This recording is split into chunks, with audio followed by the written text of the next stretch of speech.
Blood rain, blood see, రక్తంతో ఎరుపెక్కిన సముద్రం. దేవర cinema కాదు, ఇది నిజ జీవిత కథ.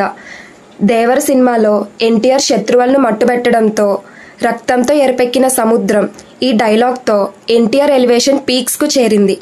అయితే ఇదంతా సినిమాటిక్గా బాగానే ఉన్నా నిజ జీవితంలో ఇలా ఉంటుందా?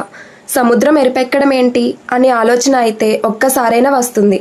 కానీ నిజంగానే రియల్ లైఫ్ ఇన్సిడెంట్ కూడా జరిగింది. ఇరాన్లోని ఓ బీచ్లో సముద్రం ఎరుపు రంగులోకి మారింది.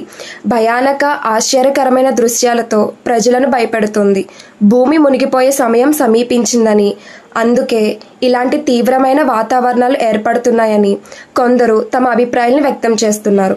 కానీ నిపుణులు మాత్రం ఈ ప్రాంతంలో ఉన్న నిర్దిష్టమైన నేల కారణంగానే ఇలా జరుగుతుందని చెప్తున్నారు. ఎందుకు ఇలా జరుగుతుంది? ఇరాన్లోని హర్ముజ్ జలసంధిలోని రెయిన్బో ఐలాండ్ ప్రాంతం చాలా ప్రశాంతంగా ఉంటుంది. ఇరానియన్ ప్రధాన భూభాగం నుంచి మైళ్ళ దూరంలో ఉన్న ఈ ప్రదేశాన్ని సందర్శించే పర్యాటకులు ఏడాది పొడవునా వీచేస్తారు. అయితే వర్షాలు కురిసినప్పుడు అక్కడి నేల నుంచి వచ్చే వర్షపు నీరు సముద్రంలో కలిసి ఎరుపెక్కుతుంది. ఇరానియన్ టూరిజం బోర్డు ప్రకారం నేలలో ఐరన్ ఆక్సైడ్ అధిక సాంద్రత కారణంగా ఎరుపు రంగు వస్తుంది.